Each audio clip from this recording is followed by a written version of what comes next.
So obviously, Val passed just a few days ago. Can you tell me a little bit about what you were doing when you heard the news?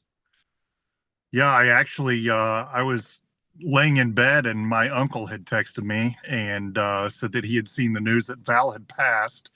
I was actually watching a movie at the time and hadn't heard that yet. And I had immediately texted one of Val's closest friends and colleagues that I had met through Val and offered my condolences and of course, just like everything else, it's April Fools, right? So we don't know if it's true or not. So I start to go to the internet to look at the resources, and you can't always trust the internet either. So it really didn't sink in, I guess, until the next day, whenever everybody else started posting about it as well. Gotcha. And I'm sure that was a pretty big shock for you. It was, yes. The last time that I saw Val and had talked to him, he was, of course, watching his health from his cancer scare, and um, everything seemed to be okay. And then everybody saw him in the new Top Gun, and I thought it was the perfect role for him and everything that had happened. And he came out with his documentary, and he has another documentary that he had been filming and collecting everything together as well. So he documented his whole life, just about the entirety of his life. And he was excited to really put this out for the public to see. I actually got to see the first documentary before it was released to the public, I thought it was really good. So it was a shock, and especially the pneumonia that ultimately ended up taking his life. It's just such a tragedy because he offered so much to the world through his art, through his emotions and expressions, and just the type of person that he was. Yeah. Can you tell us a little bit of like what was he like as a person, as a friend? Yeah, I met Val back in 2019 for the first time, and growing up, I had always watched Batman or Tombstone or Ghost in the Darkness. All of his movies, just like everybody else, they were some of the biggest box hit movies back in the 80s, 90s, and 2000. And so whenever I was filming in LA, I was invited to his place to meet him and to spend the day with him. And it was a day that I'll never forget. He was busy, of course, doing certain things around his office there, as far as his paintings, and people were coming and going. But taking the time to spend the day with me and talk to me, and then we sat and had a question and answer that night. He invited a bunch of people in for his Twain Mania, and he had been traveling around the United States showing the Twain Mania to everybody. But to actually sit down, it was more of an intimate setting. There was only a few of us in there, and to be able to ask him those questions and to get to know him as a person, not as an actor that he's portraying somebody differently on TV, was just, it was a dream come true for me, something that I never thought that I would be able to do in my life. And we hit it off. We talked about everything. We talked about everything from his mother, who had recently passed away in Arizona, to the jewelry that he proudly displays. The picture that I have of he and I, all of the jewelry that he's wearing is all his mother's jewelry, and he just wanted to honor her memory by wearing that. And it showed the type of person that he was with his mother and his family, and how much he cared to memorialize them. We talked about his son and his daughter and his upcoming projects. I He told me about Top Gun before Top Gun was even being told to the public at the time, and his future stuff that he was wanting to do. And I talked to him about wanting to do different movies and things. And he had mentioned that he and I ought to try to do something together. So that was something that I had always looked forward to, and I never let him forget it.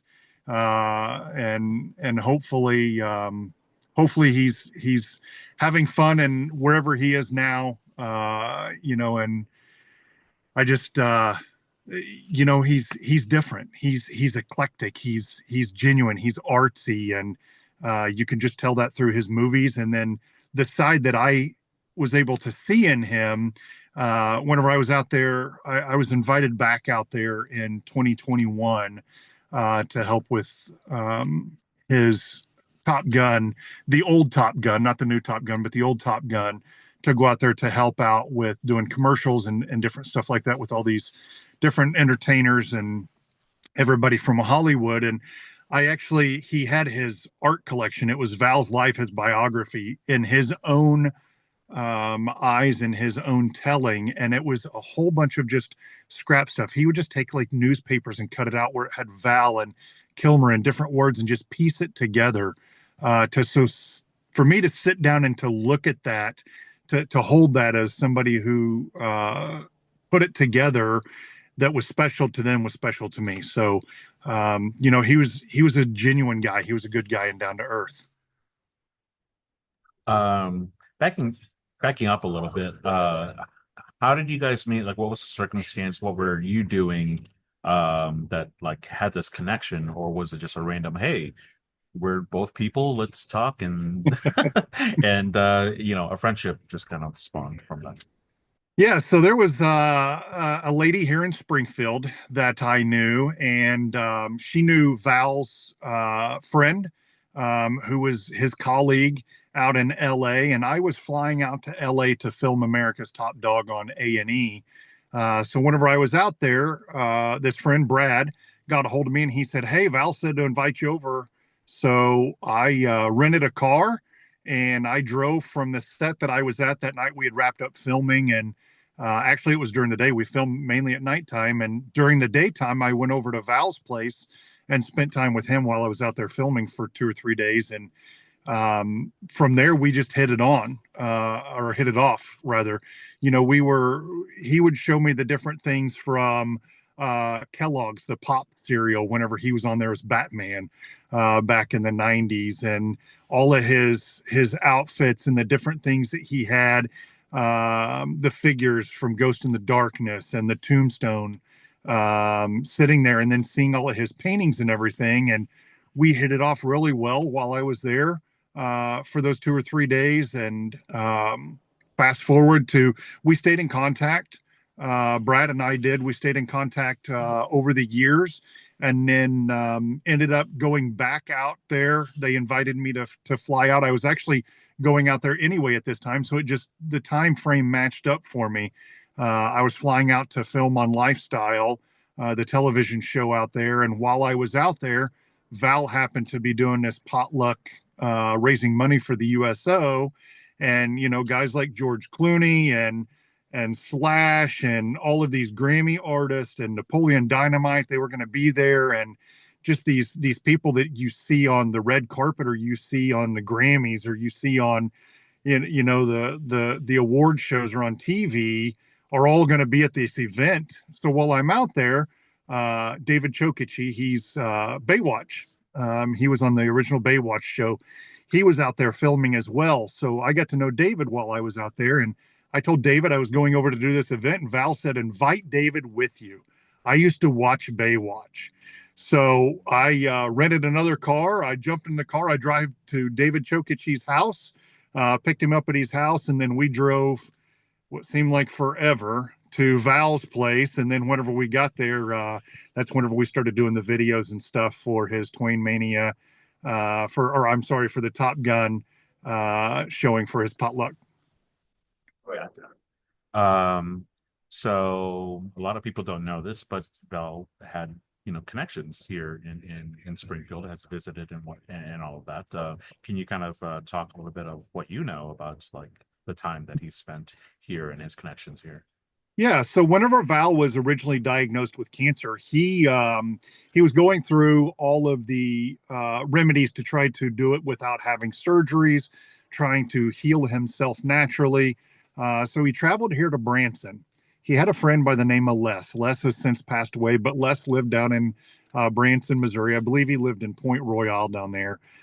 So during Val's recovery, he actually moved from LA, Arizona area to Branson, Missouri, and he stayed here during his entire recovery. Nobody knew it. They wanted to keep it quiet. They didn't want anybody to know about it. The people that did know were on their inner circle, so they kept it quiet for them, respecting his recovery, respecting his time, and him not being able to talk. Because he ended up having the stoma. So it was really hush hush at the time.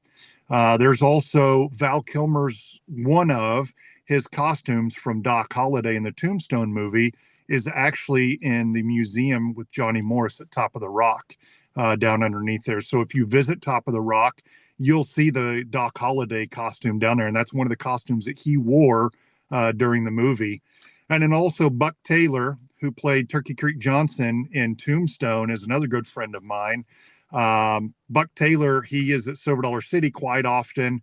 So Buck and I talk much about Tombstone movies and all of Buck's Hollywood career and everything. So I haven't talked to Buck yet about Val, but I've been seeing the posts that he's doing. Buck has done a lot of paintings of Val and different characters from Tombstone. So Val had a lot of connections in this area. Buck is looking at actually moving to this area. So Val had a lot of deep connections with a lot of people in this area. And he loved the Ozarks. There's photos out there of him at Lake Taneycomo, and in his memoirs that he has out there in LA at his house, he has a lot of those as well. So Cool, cool. Yeah, I think that's all the questions I have. Is there anything else I might have missed or anything else you want to talk about? I don't think so. I mean, I would just add that the Val Kilmer that you see in the movies, just like most of the actors and people that portray in the movies, he was a genuine person. He really cared. He was there. He would help people. And this is a Val that I knew in the past, what, 5 or 6 years.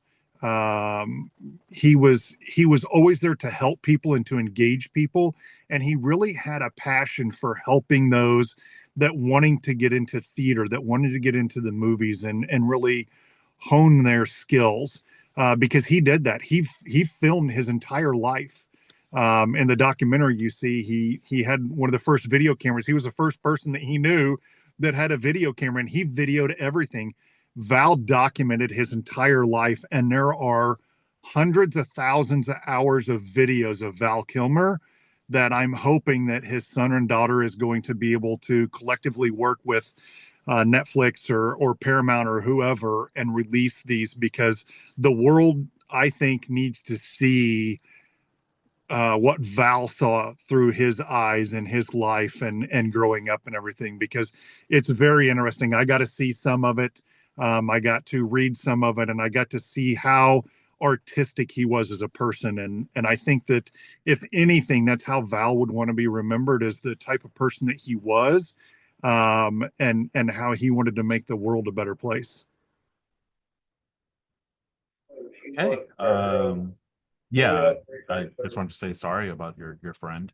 But it sounds like you guys had a really great relationship, and yeah, it's my condolences. Well, thanks. I appreciate it.